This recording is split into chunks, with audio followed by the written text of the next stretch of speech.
I say, yo, shout out to everybody tuning in. So we back, man. We got WNBA week, and I say the league didn't disappoint. The one thing I appreciate about the WNBA more than most companies and most leagues, they listen to the people. A lot of us was complaining about the marketing, the social media presence, and everything seemed to have got fixed. Now, the Indiana Fever have been on their job the whole all season. They pretty much have laid out a skeleton if the league does ever decide to film like a reality type Hard Knocks show. They laid out the whole skeleton from when Aliyah was coming in and the security guy was like, Aliyah, all of that. Just her arriving from the airport, coming in the team, Maya and everybody just greeting her. They've done a good job the whole time. So if it was an MVP for social media and just branding the league in the off season, Indiana gets it hands down. But as far as when the season started, the WNBA Twitter, everything, all of the social media, the graphics, everything looked great. And the players didn't disappoint, and nor did the fans. When they went to Canada, we got record-breaking numbers in 20,000. Most of the attendance doubled. Even Indiana, that had poor average attendance, it was like 1,500 last season, and they did like 7,000 fans for their first game. So everything is going well right now. It seems like the carryover from the national championship and the hype of LSU, and even the incorporation of putting what their alma mater is in the people's faces, in the graphics. You hear it in the commentary. I hear a concerted effort for the WNBA trying to be better. And that's why I couldn't go crazy or go hard on them when I was doing different videos. Y'all see me pulling back. Now, usually I, jump off the limb, but I see they listen and they act on that very quickly. And that's something that I appreciate. But outside of that, as far as the gameplay, I mean, we had our Riki going off for 27. Breanna Stewart dropping 45 on that horrible Indiana defense. But for me, the big moment was Zia Cooke. It was the return of BG.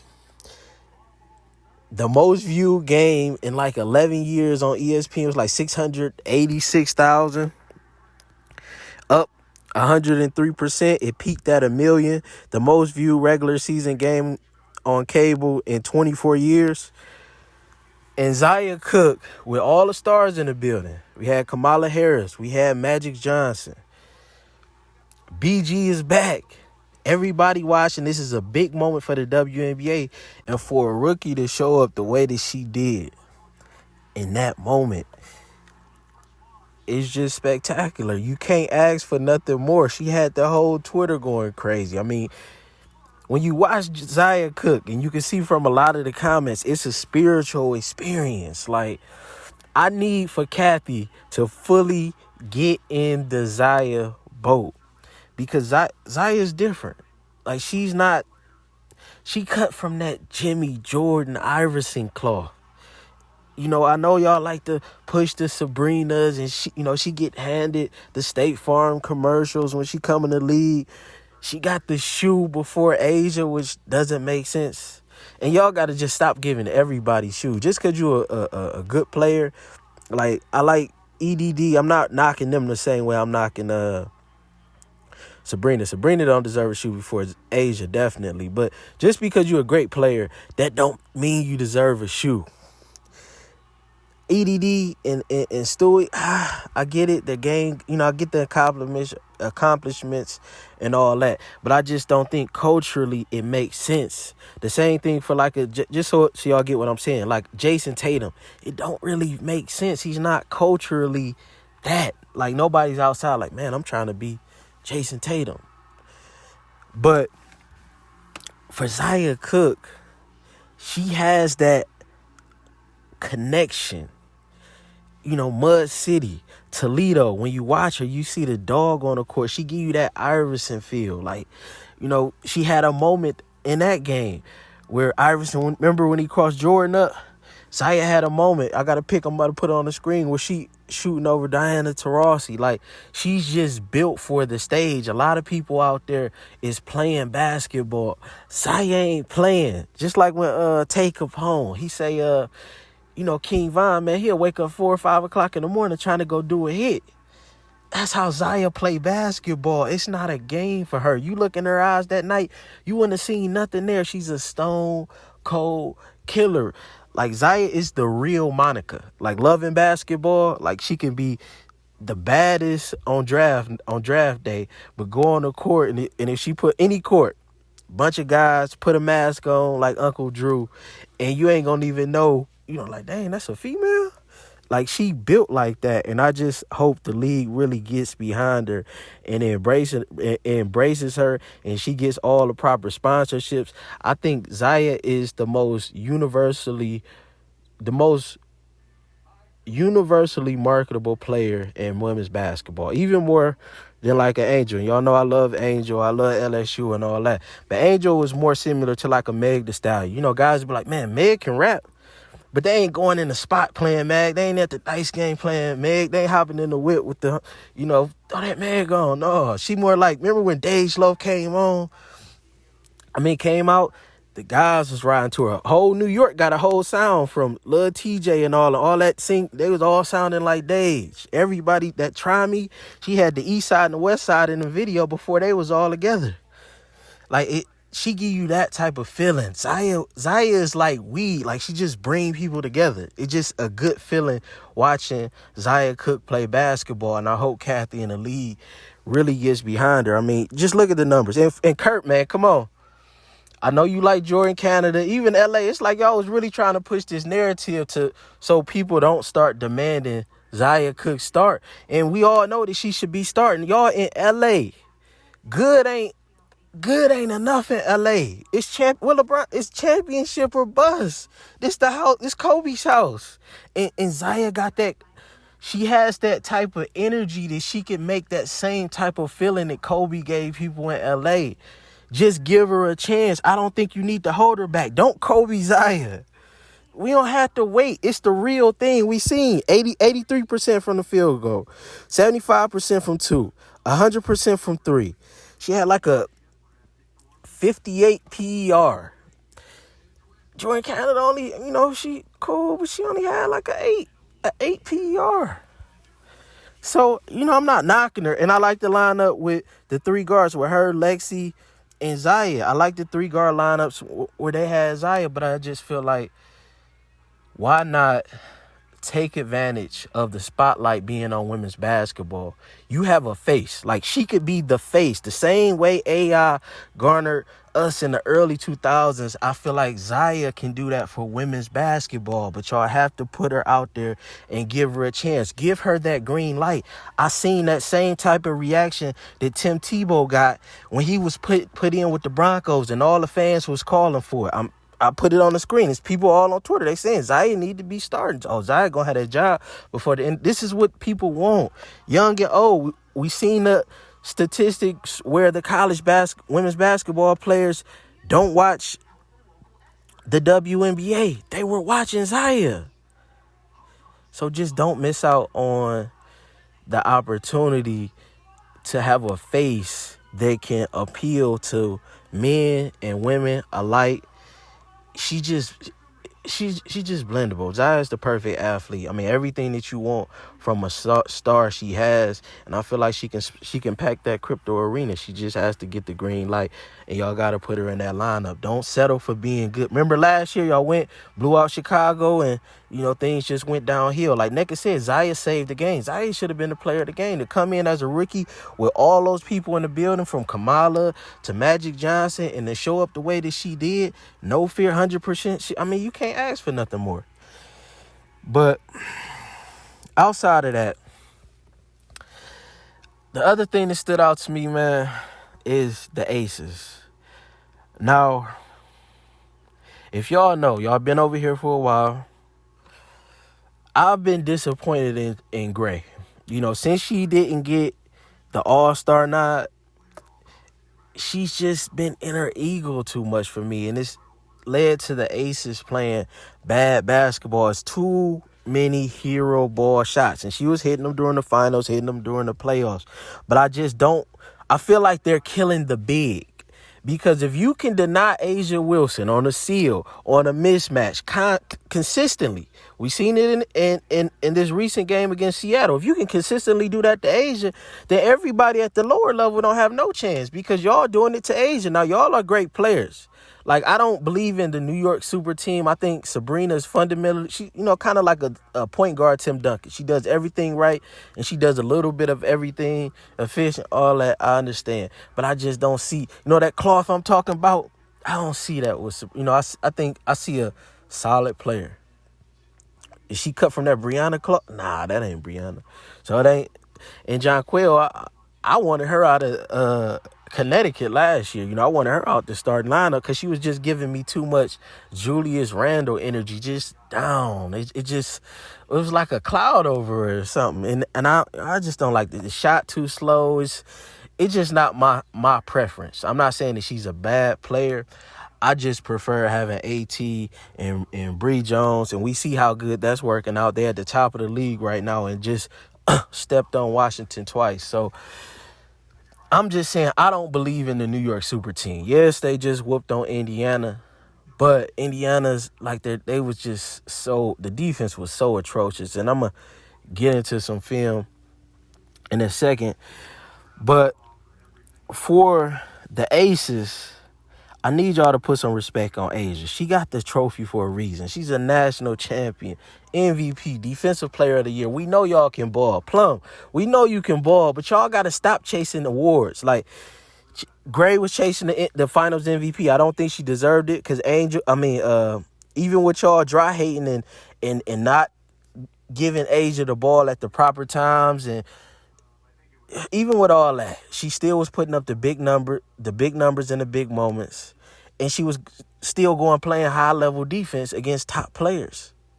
So I felt like they could have did a co-MVP, if anything. But this year, I can see Plum trying to win MVP in the regular season. And I see everybody trying to make the All-Star game, whereas New York, everything is just organic. They respect the pecking order. I seen the same thing in Seattle. They don't have an issue with Breanna Stewart being the one. But y'all it's like everybody's competing against each other, and that's bad for bad. I don't know how long this can stay together. Y'all got the distractions with the coach. Everybody on the team wants to be the one. Y'all don't want to give it to Asia. It's just too much, and that's bad for kids to see. They don't watch the WNBA. A lot of them say that. They hoop on the lower levels, but if they do watch, they watching y'all, and they watching y'all pretty much take the big out the game, because if you the creme de la creme Asia statue and you can't get the ball, you can't be the top of the food chain, then ain't nobody else got no hope. So I just feel like the Ace is destroying basketball, and for that reason, I don't want them to win a championship unless they bring it around, get out their ego, and just start playing good basketball like we seen New York play against Indiana. They was making all the right passes. If somebody had a mismatch in the paint, they was throwing it right to the paint. They wasn't trying to get no hero ball shots. They was, forcing mismatches and attacking the type of basketball that I like. That Denver Nuggets, handoffs. And it was just a beautiful thing to watch. If you didn't see that game, that's a game you need to go watch. And that Connecticut, Indiana, it was low scoring, that Connecticut, Indiana, but it was still a very good game to me. And just the offense of New York against Indiana just was amazing. It was like creme brulee. But and outside of that, Shakira Austin, man, y'all know, if you've been over here, you've been on Twitter, I've been raving about the young killer Shakira Austin. I kept saying her and Angel, they got like Giannis vibes for me. But for Shakira Austin, I feel like her ceiling is like somewhere in the realm of shooting, maybe not as good as Stewie, but at least being able to have a consistent shot and put it on the floor the same way you see Stewie do, but defensively like Asia Wilson, but longer. I think she can be the best player in the league. They just have to open it up and give her the green light. Like, before we get to the playoffs and all that, I'm letting her bring it up the floor. I'm letting her take these shots. I want her to develop. And that's the same thing a lot of you bad teams need to start doing with your your great players for the future. Aliyah Boston, she needs to be taking those mid-range shots consistently. She needs to at least be taking 5 a game, especially in these blowouts. These blowouts are not a time to give up and, pout and just play bad basketball. It's a time to work on things that when you're in the game, you might not be able to work on because you're trying to win. But once it's over, you can work on Aliyah shooting. You can work on seeing how Saxton looks on the floor. I wanted to see Saxton up against Stewie. I wanted to see just different looks. And for Indiana, it's a bad situation because they were at the bottom of the league in almost every category last season. And they're moving in that same direction. And I think it's because of poor leadership. The biggest thing I want to see change for Indiana, I want to see Maya Caldwell in the starting lineup. I think Wheeler, respect to her history. I'm not disrespecting her at all, but I just would like a bigger guard in that situation, and I want more of an offensive threat so they can try to get off to better starts. I just don't see the leadership from Wheeler. The first play, I'm going to bring up some film, but the first play, she just dribbles the ball out of bounds, and then a dumb shot again in the first play against the New York Liberty. From the numbers to the eye test of what I'm seeing, I just don't see that leadership. Poor effort on defense at certain times. A -8 PER. All the shooting stats. Let me pull up the shooting stats. Let me see what she's shooting. 14% from 2. 3 assists per game, but 3 turnovers. So that just negate everything. And negative wins, -2 win shares, 8 PER, the lowest on the team, and it's just horrible. Hold on, let me see.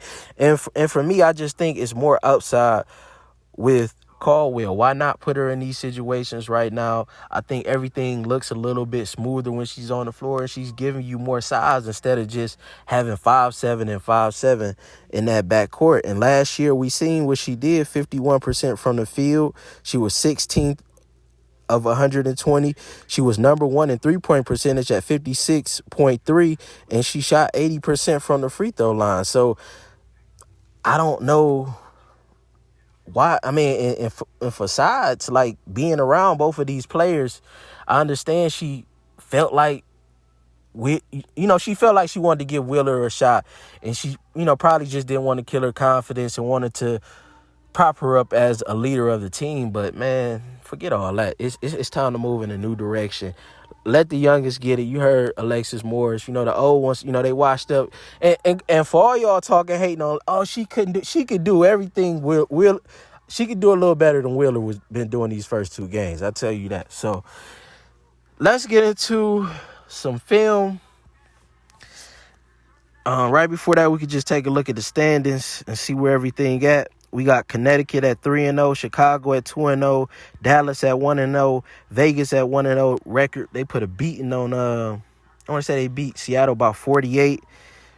And at the bottom of the league, we got Phoenix at 0-2, Indiana at 0-2, Minnesota at 0-2, Seattle at 0-1, and Washington at 1-2. Washington played a good team. So Connecticut, I'm most impressed by so far. As far as the top scoring teams in the league, we got Vegas at the top at 105 points per game. The Sparks, number 2 at 94 points per game. Both of them only played 1 game, so it really don't. Dallas at 85, they only played 1 game. Now Atlanta played 2.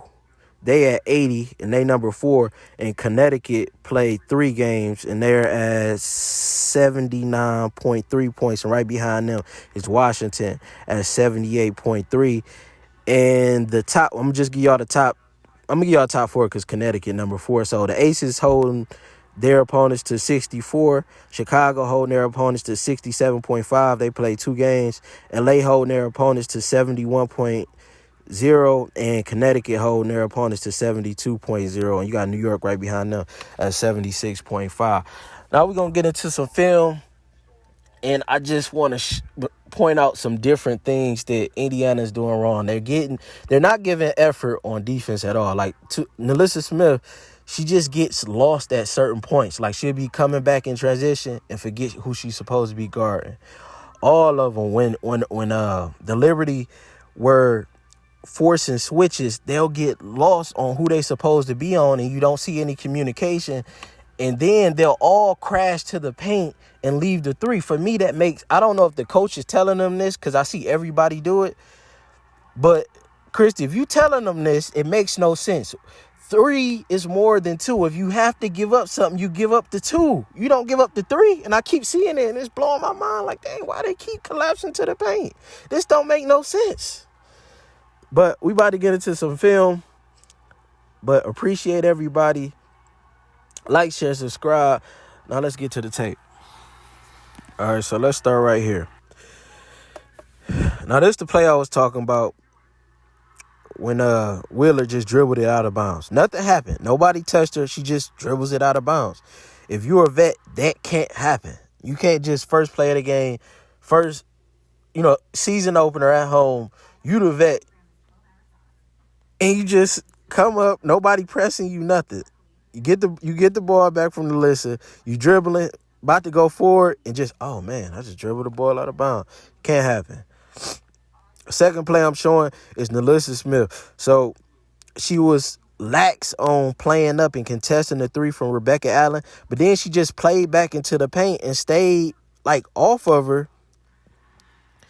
And she pretty much could have gave up a three. She ended up passing it to the paint, getting it back to Alyssa Thomas. She going up, hit the shot, and Alyssa Smith ended up fouling her. But still, it's like, why are you giving her all this space when she can hit that shot? Like, I'm not giving up threes. I just don't understand the concept. This must be what they teaching in practice, but I just don't understand why. So the next play, first play of the game, New York, Indiana. We seen the play that Wheeler did last game, dribbling out of bounds. But on this one, instead of, I'll pause it right here. We got Mitchell in the corner. She might get a slightly contested, but it's a shot that she can make. And we got Aliyah cutting. I think you try to either fit it into Aliyah if you think you can thread the needle like that, or you hit that corner. You don't take the shot 5'7" over Big John Quayle and miss. That's not veteran. That's not a veteran move to me. So I'm saying we need to get her out the lineup. I don't even think she should be in the rotation right now. Like, you can be the vet from the sideline like Udonis Haslem. I had to put this in here. So we got Stewie at the top of the key. Now, the Las Vegas Aces, Gray would have tried to force a shot on two people or something. But Stewie got fooled in the paint. They was all... Alyssa Smith was just getting attacked left and right by everybody. So she in the paint on John Quayle. Stewie get her the ball. You see food, what you do? Eat food. And that's what John Quayle did. So shout out to them for making the smart pass to the big, keeping the big in the game, unlike Las Vegas. So the next play, so right here, Stewie goes to the right corner. John Quayle comes up, sets the pick for Sabrina. Stewie pops out. Now Stewie been killing you all game. This why I say I don't really, that 45 is kind of because they was playing so bad defense. She killing you. But instead of sticking to her, like, this is zero defensive IQ. They try to crash the paint for some reason. They got to be doing this in practice. They crash the paint to stop John Quayle, even though Boston right there. Now, she got two people, but if one of them score for the two better than three. And Brianna hit the three. So right here, we got Sloot coming down. Just easy to the basket. Like, what is this? Come on now. Look, this it's just effort plays. Like, effort plays. They forced the switch to Alyssa Smith. Alyssa Smith not ready. Sometimes I watch Brandon Ingram, and I'll be like, man, is Ingram high? Like, he just be on the bench and stuff. He just look high. And I'm just watching her play. It'd be like, man, you might need a drug test or something. Because it's like she just goes to sleep on defense. And they know that. That's why they kept attacking her the whole night.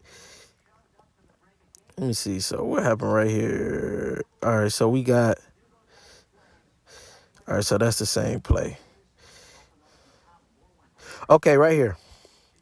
So for this play, we got Sabrina in the middle. They forced the switch. She passed to Sloot. It forces the switch on Wheeler on her. Now, John Quayle picks Wheeler, and that forces a switch with Aliyah on Sloop. Now, Vivian's is in the corner. Instead of sticking to the corner, we see Jonquel coming down the center. Now, right off of this pick, Wheeler was supposed to try to stick to Jonquel. She would have been a little bit behind her. Maybe you can hard foul and stop. Maybe she get the 2. Because we see Aliyah switching over to Sloop. But instead of staying stuck to the corner like you supposed to and just give up the 2, Vivian's crashes the paint and leaves the corner wide open. Now, Laney missed the 3, but still, it's like, why are y'all leaving the 3? Give up the 2 over the... I was watching this game, man. I almost broke my phone. Like, I don't understand it. I don't understand it. Let's see, what happened right here? Okay, so... Oh, yeah, this the one play. So, right here, we got... No, this ain't the play where Nalissa... Is this the play she went to sleep? Oh, no. This where Vivian's got lost. So, we got Sabrina coming down. She kick it to Sloop. Forced the switch. Now, Vivian, she just get totally, like, she don't know where she's supposed to be at. Like, this should be, like, ESPN top 10 highlights. She coming down fast. It's almost like a handoff, but it's like you know when the running back running and he passed it to somebody behind him. Is one of them type passes. She forced the switch of Vivian's off of her onto Wheeler. Now Wheeler telling her to go up. Now when Wheeler told her to go up, instead of stopping that Jonquel, because Aliyah Boston had switched on to Sloop, she misses Jonquel, which lets Jonquel set the pick on Wheeler, and Sabrina get open for a 3, when if she would have caught Jonquel, she could have possibly been close enough to close out on a 3 from Sabrina. So they got to get better at that in practice. It's just a lot of stuff. And then all this stuff was just happening. Let me see what else on here, man.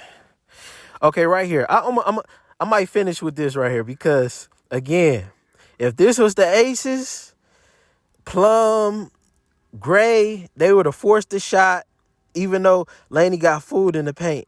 But instead, they see food, what you do? Eat your food. Good shot. Good pass. Yeah, but shout out to everybody. Appreciate y'all. And, yeah, until next time, I'm out.